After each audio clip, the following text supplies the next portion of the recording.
ನಮಸ್ಕಾರ. ವೈಭವ ನ್ಯೂಸ್ಗೆ ಸ್ವಾಗತ. ಇದೇ 10ರಂದು ನಡೆಯಲಿರುವ ಕನ್ನಡ ವಿಶ್ವವಿದ್ಯಾಲಯದ 32ನೇ ನುಡಿ ಹಬ್ಬ ಹಾಗೂ ಘಟಿಕೋತ್ಸವದ ಪ್ರಯುಕ್ತ ಪ್ರಸಾರಾಂಗದಿಂದ ಪ್ರಕಟಣೆಯಾದ 51 ಪುಸ್ತಕಗಳ ಬಿಡುಗಡೆ ಕಾರ್ಯಕ್ರಮ ಹಮ್ಮಿಕೊಳ್ಳಲಾಗಿದೆ ಎಂದು ಹಂಪಿ ಕನ್ನಡ ವಿಶ್ವವಿದ್ಯಾಲಯದ ಡಾಕ್ಟರ್ ಡಿ ಮೀನಾಕ್ಷಿ ತಿಳಿಸಿದ್ದಾರೆ. ಅವರು ಈ ಕುರಿತು ವೈಭವ ವಾಹಿನಿಗೆ ಮಾಹಿತಿ ನೀಡಿದ್ದು, ಮಂಟಪ ಸಭಾಂಗಣದಲ್ಲಿ ಹಮ್ಮಿಕೊಂಡಿರುವ ಕಾರ್ಯಕ್ರಮದಲ್ಲಿ ಪುಸ್ತಕಗಳನ್ನು ಕೊಪ್ಪಳ ವಿಶ್ವವಿದ್ಯಾಲಯದ ಕುಲಪತಿ ಡಾಕ್ಟರ್ ಬಿಕೆ ರವಿ ಅವರು ಲೋಕಾರ್ಪಣೆ ಮಾಡಲಿದ್ದಾರೆ. ಹಿರಿಯ ಇತಿಹಾಸ ತಜ್ಞರು ಹಾಗೂ ಸಂಸ್ಕೃತಿ ಚಿಂತಕ ಧಾರವಾಡದ ಪ್ರೊಫೆಸರ್ ಲಕ್ಷ್ಮಣ್ ತೆಲಗಾವಿ ಮುಖ್ಯ ಅತಿಥಿಗಳಾಗಿ ಪಾಲ್ಗೊಳ್ಳಲಿದ್ದಾರೆ. ಗಂಗಾವತಿ ಸರ್ಕಾರಿ ಪ್ರಥಮ ದರ್ಜೆ ಕಾಲೇಜಿನ ಸಹಾಯಕ ಪ್ರಾಧ್ಯಾಪಕ ಡಾಕ್ಟರ್ ಜಾಜಿ ದೇವೇಂದ್ರಪ್ಪ, ಕಂಪ್ಲಿ ಸರ್ಕಾರಿ ಪ್ರಥಮ ದರ್ಜೆ ಕಾಲೇಜಿನ ಸಹಾಯಕ ಪ್ರಾಧ್ಯಾಪಕ ಡಾಕ್ಟರ್ ಜೆ ಕೃಷ್ಣ ಅವರು ಕೃತಿಗಳ ಕುರಿತು ಮಾತನಾಡಲಿದ್ದಾರೆ. ಕನ್ನಡ ವಿಶ್ವವಿದ್ಯಾಲಯದ ಮಾನ್ಯ ಕುಲಪತಿ ಡಾಕ್ಟರ್ ಡಿವಿ ಪರಮಶಿವಮೂರ್ತಿ ಕಾರ್ಯಕ್ರಮದ ಅಧ್ಯಕ್ಷತೆ ವಹಿಸಲಿದ್ದಾರೆ. ಕುಲಸಚಿವ ಡಾಕ್ಟರ್ ವಿಜಯ್ ಪೂಣಚ್ಚ ತಂಬಂಡ ಅವರು ಹಾಗೂ ಪ್ರಸಾರಾಂಗದ ನಿರ್ದೇಶಕರಾದ ಡಾಕ್ಟರ್ ಶೈಲಜಾ ಹಿರೇಮಠ್ ಭಾಗವಹಿಸಲಿದ್ದಾರೆ ಎಂದು ತಿಳಿಸಿದ್ದಾರೆ. ವಿವಿಧ ದಿನಪತ್ರಿಕೆಗಳನ್ನು ಮನೆ ಮನೆಗೆ ಹಂಚುವ ಪತ್ರಿಕಾ ವಿತರಕರಿಗೆ ಸಿಂಧನೂರು ಲಯನ್ಸ್ ಕ್ಲಬ್ ಹಾಗೂ ಕೆಎಂಎಫ್ ಗ್ರೂಪ್ನ ಸಂಯುಕ್ತಾಶ್ರಯದಲ್ಲಿ ಜಾಕೆಟ್ಗಳನ್ನು ವಿತರಣೆ ಮಾಡಲಾಯಿತು. ಬಿಜೆಪಿ ಮುಖಂಡ ಕೆ ಕರಿಯಪ್ಪ ಮಾತನಾಡಿ, ಲಯನ್ಸ್ ಕ್ಲಬ್ ಅತ್ಯುತ್ತಮ ಸಾಮಾಜಿಕ ಸೇವೆಗಳನ್ನು ಮಾಡುತ್ತಾ ಬಂದಿದೆ. ಬಡ ಬಗ್ಗರಿಗೆ ಹೊದಿಗೆ ವಿತರಣೆ, ಆರೋಗ್ಯ ತಪಾಸಣಾ ಶಿಬಿರಗಳನ್ನು ಮಾಡುತ್ತಿದೆ ಎಂದು ಶ್ಲಾಘಿಸಿದರು. ನಗರದ ಕೆಎಂಎಸ್ನಲ್ಲಿ ರವಿವಾರ ನಡೆದ ಸರಳ ಕಾರ್ಯಕ್ರಮದಲ್ಲಿ ಲಯನ್ಸ್ ಕ್ಲಬ್ ಅಧ್ಯಕ್ಷ ನಗರಸಭಾ ಸದಸ್ಯ ಕೆ ಶೇಖರಪ್ಪ ಪತ್ರಿಕಾ ವಿತರಕರಿಗೆ ಜಾಕೆಟ್ಗಳನ್ನು ವಿತರಣೆ ಮಾಡಿದರು. ತಾಲೂಕಾ ಕಾರ್ಯನಿರತ ಪತ್ರಕರ್ತರ ಸಂಘದ ಅಧ್ಯಕ್ಷ ಡಿಎಚ್ ಕಂಬಳಿ, ಲಯನ್ಸ್ ಕ್ಲಬ್ನ ಸದಸ್ಯರಾದ ನಾಗರಾಜ್ ಮಾಡ್ಶಿರ್ವರ್, ಶಿವು, ವೆಂಕಟೇಶ್ ಉದ್ಬಾಳ್ ಹಾಗೂ ಪತ್ರಿಕಾ ವಿತರಕರ ಸಂಘದ ಅಧ್ಯಕ್ಷ ಸೋಮನಾಥ್ ಅಲವನೂರು, ವಿತರಕರಾದ ನಾಗಭೂಷಣ್ ಎರ್ದಿಹಾಳ್, ಜಗದೀಶ್ ಕಟ್ಟಿಮನೆ, ಪಂಪಾಪತಿ, ಪ್ರವೀಣ್ ಕುಮಾರ್, ಲಿಂಗರಾಜ್, ಮನೋಜ್, ಆಕಾಶ್, ಮಲ್ಲಿಕಾರ್ಜುನ್ ಸೇರಿದಂತೆ ಇತರರಿದ್ದರು. ಚೈತ್ರ ಸಿಸಿ ಗೆಳೆಯರ ಬಳಗದಿಂದ ನಡೆದ ಸಿಂಧನೂರು ಪ್ರೀಮಿಯರ್ ಲೀಗ್ 6ರಲ್ಲಿ ಸಿಂಧನೂರು ಸ್ಕಾಚರ್ಸ್ ಜಯಭೇರಿ ಬಾರಿಸುವ ಮೂಲಕ 2ನೇ ಬಾರಿಗೆ ಪ್ರಶಸ್ತಿ ತನ್ನದಾಗಿಸಿಕೊಂಡಿತು. ನಗರದ ತಾಲೂಕಾ ಕ್ರೀಡಾಂಗಣದಲ್ಲಿ ನಡೆದ ಫೈನಲ್ ಪಂದ್ಯದಲ್ಲಿ ಸಿಂಧನೂರು ಸ್ಕಾಚರ್ಸ್ ಹಾಗೂ ಸಿಂಧನೂರು ಬುಲ್ಸ್ ತಂಡಗಳ ನಡುವೆ ನಡೆಯಿತು. ಟಾಸ್ ಗೆದ್ದು ಮೊದಲು ಬ್ಯಾಟಿಂಗ್ ಮಾಡಿ ಸಿಂಧನೂರು ಸ್ಕಾಚರ್ಸ್ ತಂಡವು ನಿಗದಿತ 15 ಓವರ್ಗಳಲ್ಲಿ 6 ವಿಕೆಟ್ ಕಳೆದುಕೊಂಡು 134 ರನ್ಗಳ ಬೃಹತ್ ಗುರಿ ನೀಡಿತು. ಅತ್ಯುತ್ತಮ ಬ್ಯಾಟಿಂಗ್ ಪ್ರದರ್ಶಿಸಿದ ತ್ಯಾಗರಾಜ್ ತುರ್ವಿಹಾಳ್ 45 ರನ್ ಬಾರಿಸಿದರೆ ಗಂಗನಗೌಡ 40 ರನ್ಗಳ ಕೊಡುಗೆ ನೀಡಿದರು. ಬುಲ್ಸ್ ತಂಡದ ಪರವಾಗಿ ಮೆಹಬೂಬ್ 3 ಓವರ್ಗಳಲ್ಲಿ 20 ರನ್ ನೀಡಿ 3 ವಿಕೆಟ್ ಪಡೆದರು. ನಂತರ ಬ್ಯಾಟಿಂಗ್ ಆರಂಭಿಸಿದ ಸಿಂಧನೂರು ಬುಲ್ಸ್ ನಿಗದಿತ 15 ಓವರ್ಗಳಲ್ಲಿ 119 ರನ್ ಗಳಿಸಿ 15 ರನ್ಗಳ ವಿರೋಚಿತ ಸೋಲು ಕಂಡಿತು. ಚೆನ್ನಬಸವ 31 ಹಾಗೂ ನಾನಿ 28 ರನ್ಗಳು ಗಳಿಸಿದರು. ಸ್ಕಾಚರ್ಸ್ ಪರವಾಗಿ ಅತ್ಯುತ್ತಮ ಬೌಲಿಂಗ್ ನಡೆಸಿದ ಇಜಾರ್ 3 ಓವರ್ಗಳಲ್ಲಿ ಕೇವಲ 13 ರನ್ ನೀಡಿ ಪ್ರಮುಖ 3 ವಿಕೆಟ್ ಪಡೆದರು. ಶಂಕರ್ 3 ಓವರ್ಗಳಲ್ಲಿ 20 ರನ್ ನೀಡಿ 2 ವಿಕೆಟ್ ಪಡೆದರು. ಸ್ಕಾಚರ್ಸ್ ತಂಡದ ಗೆಲುವಿನ ಮಹತ್ವದ ಪಾತ್ರ ವಹಿಸಿದ ತ್ಯಾಗರಾಜ್ ತುರ್ವಿಹಾಳ್ ಪಂದ್ಯ ಪುರುಷೋತ್ತಮ ಪ್ರಶಸ್ತಿಗೆ ಭಾಜನರಾದರು. ವಿಜೇತ ತಂಡಕ್ಕೆ ಎಂ ಅಮರೇಗೌಡ ವಕೀಲ್, ಅನ್ನದಾನೀಶ್ವರ ಆಸ್ಪತ್ರೆಯ ವೈದ್ಯ ಡಾಕ್ಟರ್ ಬಿಎನ್ ಪಾಟೀಲ್ ಪ್ರಶಸ್ತಿ ಪ್ರದಾನ ಮಾಡಿದರು. ಚೈತ್ರ ಸಿಸಿ ಗೆಳೆಯರ ಬಳಗದ ಅಧ್ಯಕ್ಷ ನಾಗರಾಜ್ ಗಸ್ತಿ ಕಾರ್ಯಕ್ರಮದ ಅಧ್ಯಕ್ಷತೆ ವಹಿಸಿದ್ದರು. ಕರ್ನಾಟಕ ರಕ್ಷಣಾ ವೇದಿಕೆಯ ಅಧ್ಯಕ್ಷ ವೀರೇಶ್ ಬಾವಿಮನಿ, ಡಾಕ್ಟರ್ ಜಯರಾಮ್, ಲಕ್ಷ್ಮೀಕಾಂತ್, ಮುದಿಯಪ್ಪ ಡೈಮಂಡ್, ಸೈಯದ್, ರಾಜಶೇಖರ್ ಹಿರೇಮಠ್, ರವಿಕುಮಾರ್ ಉಪ್ಪಾರ್, ವೆಂಕಟೇಶ್ ಬಾಗೋಡಿ, ಫಯಾಜ್ ವೀರ್, ಲಿಂಗರಾಜ್, ಶಿವು ಎಸ್ಆರ್ಕೆ, ದೇವು ನಾಯಕ್, ಚಂದ್ರಕಾಂತ್ ಸೇರಿದಂತೆ ಅನೇಕರಿದ್ದರು.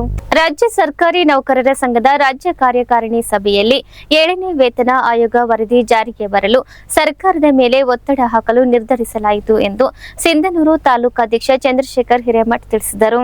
ಈ ಕುರಿತು ಪತ್ರಿಕಾ ಹೇಳಿಕೆ ನೀಡಿರುವ ಅವರು, ಸರ್ಕಾರಿ ನೌಕರರ ಸಂಘದ ರಾಜ್ಯಾಧ್ಯಕ್ಷ ಸಿಎಸ್ ಷಡಕ್ಷರಿ ಅವರ ಅಧ್ಯಕ್ಷತೆಯಲ್ಲಿ ರಾಜ್ಯ ಕಾರ್ಯಕಾರಿಣಿ ಸಭೆ ನಡೆಯಿತು.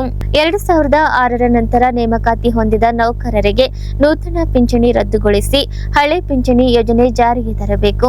ಸರ್ಕಾರಿ ನೌಕರರಿಗೆ ಕರ್ನಾಟಕ ಆರೋಗ್ಯ ಸಂಜೀವಿನಿ ಯೋಜನೆ ಜಾರಿಗೆ ತರಬೇಕು ಸೇರಿದಂತೆ ಪ್ರಮುಖ ಬೇಡಿಕೆಗಳನ್ನು ಸರ್ಕಾರದ ಮುಂದಿಡಲು ಸಭೆ ತೀರ್ಮಾನ ಕೈಗೊಂಡಿತು. ಈ ಬೇಡಿಕೆಗಳ ಈಡೇರಿಕೆಗೆ ಸರ್ಕಾರದ ಮೇಲೆ ಒತ್ತಡ ಹಾಕಲು ರಾಜ್ಯ ಸಂಘದಿಂದ ಮುಖ್ಯಮಂತ್ರಿಗಳಿಗೆ ಮನವಿ ಸಲ್ಲಿಸಲಾಗುವುದು. ಜನವರಿ 20ರೊಳಗೆ ಜಿಲ್ಲಾ ಹಾಗೂ ತಾಲೂಕಾ ಘಟಕಗಳ ವೃಂದ ಸಂಘಗಳು ಸೇರಿ ಸ್ಥಳೀಯ ಸಂಸದ ಶಾಸಕರಿಗೆ ಮನವಿ ಸಲ್ಲಿಸಬೇಕು.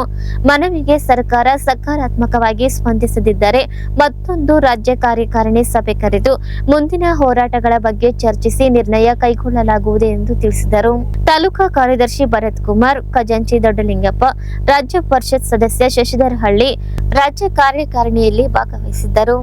ಹುಚ್ಚು ನಾಯಿ ಕಡಿತದಿಂದ ಜನ ಭಯಭೀತರಾಗಿದ್ದು, ಕೂಡಲೇ ನಗರಸಭೆ ಆಡಳಿತದವರು ನಾಯಿಗಳ ನಿಯಂತ್ರಣಕ್ಕೆ ಮುಂದಾಗಬೇಕು ಎಂದು ಟಿಯುಸಿಐ ರಾಜ್ಯ ಉಪಾಧ್ಯಕ್ಷ ಎಂ ಗಂಗಾಧರ್ ಆಗ್ರಹಿಸಿದ್ದಾರೆ. ಇತ್ತೀಚೆಗೆ ಪೊಲೀಸರೊಬ್ಬರ ಪುತ್ರನಿಗೆ ಬೀದಿ ಹುಚ್ಚು ನಾಯಿಯೊಂದು ಗೀತಾ ಕೆಫೆ ಹತ್ತಿರ ಶಾಪಿಂಗ್ ಮಾಡುವ ವೇಳೆ ರಸ್ತೆಯಲ್ಲಿ ಗಂಭೀರವಾಗಿ ಕಡಿದು ಗಾಯಗೊಳಿಸಿದ ಘಟನೆಯು ಸಿಂಧನೂರು ಜನತೆಯನ್ನು ಭಯಭೀತಿಗೊಳಿಸಿದೆ. ಇದೊಂದು ಘಟನೆಯಲ್ಲ, ನಗರದ ಪ್ರತಿ ವಾರ್ಡ್, ಬಜಾರುಗಳಲ್ಲಿ ಬೀದಿ ನಾಯಿಗಳ ಹಾವಳಿ ಮಿತಿ ಮೀರಿದೆ. ಬೈಕ್ ಸವಾರರು, ಪಾದಚಾರಿಗಳು ಸಿಂಧನೂರಿಗೆ ಬರಲು ಹಿಂದೇಟು ಹಾಕುವಂತಾಗಿದೆ. ಆದರೆ ಬೀದಿ ನಾಯಿಗಳನ್ನು ನಿಯಂತ್ರಣ ಮಾಡಬೇಕಾದ ನಗರಸಭೆಯವರು ಮೌನ ವಹಿಸಿ ನಿರ್ಲಕ್ಷ್ಯ ಧೋರಣೆ ತಾಳಿದ್ದರಿಂದ ಇಂತಹ ಜೀವನ್ಮರಣದ ಘಟನೆ ನಡೆದು ಹೋಗಿದೆ. ಕಳೆದ 1 ತಿಂಗಳದ ಹಿಂದೆ ಬೀದಿ ನಾಯಿಗಳನ್ನು ಹಿಡಿದು ಬೇರೆಡೆಗೆ ಸಾಗಿಸುತ್ತಿದ್ದಾರೆಂಬ ಸುದ್ದಿ ಹರಿದಾಡಿತು. ಆದರೆ ನಾಯಿಗಳು ಮಾತ್ರ ಸಿಂಧನೂರು ಪಟ್ಟಣದ ತುಂಬಾ ಓಡಾಟ ಮಾಡುತ್ತಲೇ ಇದ್ದಾವೆ. ಹಾಗೆಯೇ ಬೀಡಾಡಿ ದನಗಳ ಹಾವಳಿಯೂ ಕೂಡ ರಸ್ತೆ ಸಂಚಾರಕ್ಕೆ ತುಂಬಾ ಸಮಸ್ಯೆಯಾಗಿದೆ. ಜೋರಾಗಿ ಬರುವ ವಾಹನಗಳಿಂದ ಈ ಹಿಂದೆ ಹಸುಗಳು ಸಾವನ್ನಪ್ಪುತ್ತಿದ್ದಾವೆ ಮತ್ತು ಕಾಲುಗಳು ಮುರಿದುಕೊಂಡಿದ್ದು ಇದೆ. ಕೂಡಲೇ ಸಂಬಂಧಿತ ನಗರಸಭೆಯವರು ಬೀದಿ ನಾಯಿಗಳನ್ನು ಹಾಗೂ ಬೀಡಾಡಿ ದನಗಳನ್ನು ಕೂಡಲೇ ನಿಯಂತ್ರಣಗೊಳಿಸಲಿಕ್ಕೆ ಮುಂದಾಗಬೇಕೆಂದು ಒತ್ತಾಯಿಸಿದ್ದಾರೆ. ಇಲ್ಲದೆ ಹೋದಲ್ಲಿ ಬೀದಿಗಿಳಿದು ನಾಯಿಗಳ ಮತ್ತು ಬೀಡಾಡಿ ದನಗಳ ನಿಯಂತ್ರಣಕ್ಕೆ ಹೋರಾಟ ಮಾಡಬೇಕಾದ ಸ್ಥಿತಿ ಬರಬೇಕಾಗುತ್ತದೆ ಎಂದು ಎಚ್ಚರಿಕೆ ನೀಡಿದ್ದಾರೆ. ಹೇಳಿಕೆ ನೀಡುವುದೇನೆಂದರೆ, ಮೊನ್ನೆ ತಾನೇ ಸಿಂಧನೂರಿನಲ್ಲಿ ಗೀತಾ ಕೆಫೆ ಹತ್ತಿರ ಪೊಲೀಸರ ಪುತ್ರನಿಗೊಂದು ಹುಚ್ಚುನಾಯಿ ಕಡಿದು ಗಂಭೀರ ಗಾಯಗೊಳಿಸಿದ್ದನ್ನ ಮರೆಯೋಂಗಿಲ್ಲ. ಇದರಿಂದ ಸಿಂಧನೂರು ಜನತೆ ಈ ಘಟನೆ ನೋಡಿದಾಗಿನಿಂದ ಭಯಂಕರವಾಗಿ ಭಯಭೀತಿಗೊಂಡಿದ್ದಾರೆ. ನಗರಸಭೆ ಈ ಹುಚ್ಚುನಾಯಿಗಳ ಹಾವಳಿ ಅದು ಬೀದಿ ನಾಯಿಗಳ ಹಾವಳಿಯನ್ನು ತಡಲಿಕ್ಕೆ ಸಂಪೂರ್ಣ ವೈಫಲ್ಯಕ್ಕಿದಾಗಿದೆ. ಕಳೆದ 1 ತಿಂಗಳದ ಹಿಂದೇನು ಬೀದಿ ನಾಯಿಗಳು ಹಿಡಿತೀವಿ ಅಂತೇಳಿ ಪೇಪರ್ ಟಿವಿಗಳಲ್ಲಿ ಸದ್ದು ಮಾಡಿದ್ದು ಬಿಟ್ರೆ ಯಾವ ಬೀದಿ ನಾಯಿಗಳ ನಿಯಂತ್ರಣ ಅಥವಾ ಹುಚ್ಚು ನಾಯಿಗಳ ನಿಯಂತ್ರಣ ಇಲ್ಲಿ ನಗರಸಭೆಯವರು ಮಾಡಿಲ್ಲ. ಹಾಗಾಗಿ ಸಿಂಧನೂರಿನ ಎಲ್ಲ ವಾರ್ಡ್ಗಳಲ್ಲಿ ಮತ್ತು ಬಜಾರ್ ರಸ್ತೆಗಳಲ್ಲಿ ಸಾರ್ವಜನಿಕರಿಗೆ ತಿರುಗಾಡಲಿಕ್ಕೆ ಪಾದಚಾರಿಗಳಿಗಾಗಿರ್ಬೋದು ಅಥವಾ ಬೈಕ್ ಸವಾರಿಗಾಗಿರ್ಬೋದು, ಕಾರ್ ನಡೆಸುವಂಥವ್ರು, ಇತರೆ ಎಲ್ಲ ಜನಸಾಮಾನ್ಯರಿಗೆ ಈ ಬೀದಿ ನಾಯಿಗಳ ಹಾವಳಿಯಿಂದ, ಹುಚ್ಚು ನಾಯಿಗಳ ಹಾವಳಿಯಿಂದ ಸಂಪೂರ್ಣ ರಕ್ಷಣೆ ಇಲ್ಲದೆ ಇವತ್ತು ಜನರು ತೊಂದರೆ ಅನುಭವಿಸುತ್ತಿದ್ದಾರೆ. ಹಾಗಾಗಿ ಕೂಡಲೇ ಬೀಡಾಡಿ ದನಗಳು ಸಹಿತ, ನಾಯಿಗಳ ಜೊತೆ ದನಗಳು ಸಹಿತ ರಸ್ತೆಗಳಲ್ಲಿ ಅಲ್ಲೆಲ್ಲಿ ಓಡಾಡೋದನ್ನು ಇವತ್ತು ಕಾಣ್ತಾ ಇವೆ. ಹಾಗಾಗಿ ಬೀದಿ ನಾಯಿಗಳು, ಹುಚ್ಚು ನಾಯಿಗಳು, ಈ ಬೀಡಾಡಿ ದನಗಳನ್ನು ಸಿಂಧನೂರು ನಗರಸಭೆ ಪೌರಾಯುಕ್ತರು ಇದನ್ನು ಗಂಭೀರವಾಗಿ ಪರಿಗಣಿಸಬೇಕು. ಮತ್ತೆ ಸಿಂಧನೂರಲ್ಲಿ ಈ ಬೀದಿ ನಾಯಿಗಳ ಹಾವಳಿ, ಹುಚ್ಚು ನಾಯಿಗಳ ಹಾವಳಿ ತಲೆಯತ್ತಾ ಇದೆ. ಕೂಡಲೇ ಇದನ್ನು ನಿಯಂತ್ರಣ ಮಾಡಬೇಕಂತ ಹೇಳಿ ಟಿಯುಸಿಐ ವತಿಯಿಂದ ನಾನು ನಗರಸಭೆಗೆ ಆಗ್ರಹಿಸ್ತಾ ಇದ್ದೀನಿ. ತಾಲೂಕಿನ ಜಾಳಿಹಾಳ್ ಗ್ರಾಮದ ಶ್ರೀದೇವಿ ಜಾತ್ರಾ ಮಹೋತ್ಸವದ ಅಂಗವಾಗಿ ಗ್ರಾಮೀಣ ಮಟ್ಟದ ವಾಲಿಬಾಲ್ ಪಂದ್ಯಾವಳಿ ನಡೆಸಲಾಯಿತು. ವಾಲಿಬಾಲ್ ಪಂದ್ಯಾವಳಿಯನ್ನು ಗ್ರಾಮದ ಮುಖಂಡ ಲಿಂಗಪ್ಪ ಗೂಡೂರು ಉದ್ಘಾಟಿಸಿದರು. ಕಾರ್ಯಕ್ರಮದಲ್ಲಿ ಮುಖಂಡ ಗುರುಬಸಯ್ಯ ಸ್ವಾಮಿ ಮಾತನಾಡಿ, ವಿದ್ಯಾಭ್ಯಾಸ ಎಷ್ಟು ಮುಖ್ಯವೋ ಕ್ರೀಡಾಸಕ್ತಿ ಕೂಡ ಅಷ್ಟೇ ಮುಖ್ಯವಾಗಿದೆ. ಪ್ರತಿಯೊಬ್ಬರು ಕ್ರೀಡೆಗಳಲ್ಲಿ ಭಾಗವಹಿಸುವ ಮೂಲಕ ಉತ್ತಮ ಆರೋಗ್ಯವನ್ನು ವೃದ್ಧಿಸಿಕೊಳ್ಳಬೇಕು. ಕ್ರೀಡೆಗಳಲ್ಲಿ ಸೋಲು ಗೆಲುವು ಸಹಜ. ಪ್ರತಿಯೊಬ್ಬರು ಕ್ರೀಡಾ ಮನೋಭಾವನೆಯಿಂದ ಕ್ರೀಡೆಗಳಲ್ಲಿ ಭಾಗವಹಿಸಬೇಕೆಂದು ಹೇಳಿದರು. ಈ ಸಂದರ್ಭದಲ್ಲಿ ಮುಖಂಡರಾದ ಮಲ್ಲನಗೌಡ ಮಾಲಿಪಾಟೀಲ್, ದೊಡ್ಡಯ್ಯ ಸ್ವಾಮಿ ಗಣಾಧೀಶ್ವರ ಮಠ, ವೀರಯ್ಯ ಸ್ವಾಮಿ ಕೆ ಹೊಸಳ್ಳಿ, ಪಂಪ ಪತೆಪ್ಪ ಸಾಹುಕಾರ್ ಸೇರಿದಂತೆ ಅನೇಕರಿದ್ದರು. ವಾಲಿಬಾಲ್ ಪಂದ್ಯಾವಳಿಯಲ್ಲಿ 15 ತಂಡಗಳು ಭಾಗವಹಿಸಿದ್ದವು. ಪ್ರಥಮ ಬಹುಮಾನವನ್ನು ಜವಳಿಗೆರ ತಂಡ ಪಡೆದರೆ ದ್ವಿತೀಯ ಸ್ಥಾನವನ್ನು ಜಾಲಿಹಾಳ್ ತಂಡ ಪಡೆದುಕೊಂಡಿತು. ತೃತೀಯ ಸ್ಥಾನವನ್ನು ಹೊಸ ಜೂರಟಗಿ ತಂಡ ಪಡೆದುಕೊಂಡಿತು. ನಂತರ ವಿಜೇತ ತಂಡಗಳಿಗೆ ಬಹುಮಾನ ವಿತರಣೆಯನ್ನು ಮಾಡಲಾಯಿತು. ಜಾಲಿಹಾಳ್ ಸೇರಿದಂತೆ ಸುತ್ತಮುತ್ತಲಿನ ಗ್ರಾಮಸ್ಥರು ಭಾಗವಹಿಸಿ ಪಂದ್ಯಾವಳಿಯನ್ನು ವೀಕ್ಷಿಸಿದರು. ಸರ್ಕಾರವರು ಈ ಕಾರ್ಯಕ್ರಮವನ್ನು ಯಶಸ್ವಿಯಾಗಿ ನಡೆಸಿಕೊಳ್ಬೇಕಂತ ವಿನಂತಿ ಮಾಡಿಕೊಳ್ಳುತ್ತೇವೆ. ಈಗ ರಿಪೋರ್ಟ್ ಕಟಿಂಗ್ ಮಾಡಿ ಈ ಒಂದು ಕ್ರೀಡಾಕೂಟವನ್ನು ಉದ್ಘಾಟನೆ ಮಾಡಬೇಕು ಅಂತ ಮತ್ತೊಮ್ಮೆ ಮನವಿ ಮಾಡಿಕೊಳ್ತಾ, ಎಲ್ಲರೂ ಈ ಕ್ರೀಡಾಕೂಟವನ್ನು ಯಶಸ್ವಿಯಾಗಿ ಒಂದು ಬಹಳಷ್ಟು ನಿಷ್ಠೆಯಿಂದ ಶ್ರಮ ವಹಿಸೋಣ.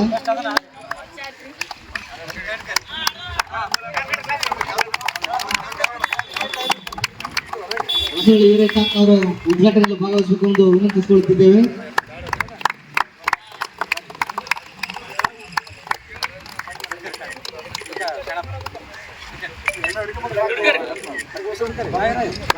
ಈಗ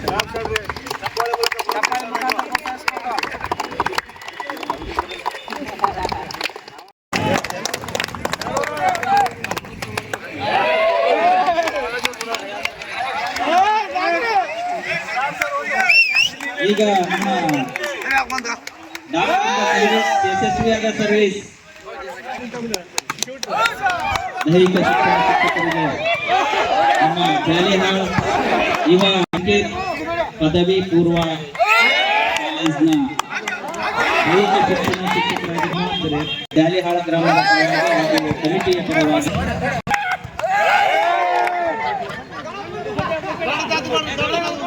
ಕಳೆದ ಕೆಲವು ತಿಂಗಳಿನಿಂದ ನಗರದಾದ್ಯಂತ ಬೀದಿ ನಾಯಿಗಳ ಹಾವಳಿ ಹೆಚ್ಚಾಗಿದ್ದು ನಗರಸಭೆ ವಿರುದ್ಧ ಹಿಡಿಶಾಪ ಹಾಕುತ್ತಾ ಸಾರ್ವಜನಿಕರು ಭಯದಿಂದ ಸಂಚರಿಸುತ್ತಿದ್ದಾರೆ.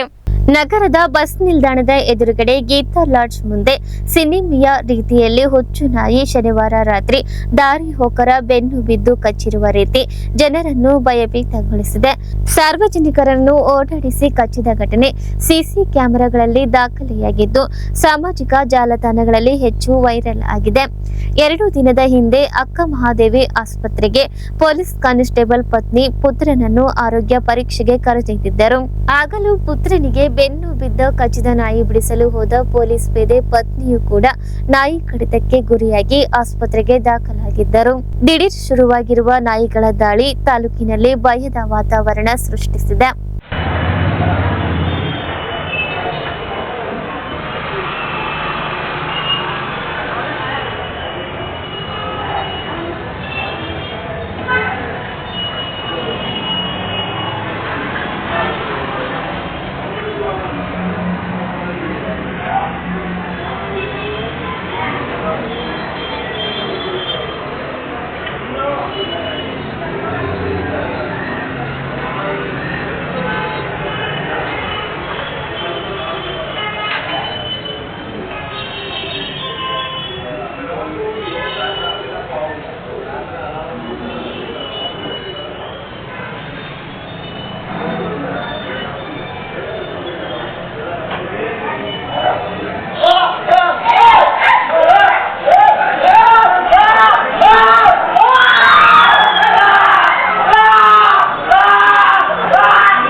ಇಲ್ಲಿಗೆ ಇಂದಿನ ವಾರ್ತಾ ಪ್ರಸಾರ ಮುಕ್ತಾಯವಾಯಿತು. ನಿರಂತರವಾಗಿ ವೀಕ್ಷಿಸಿ ವೈಭವ ಟಿವಿ.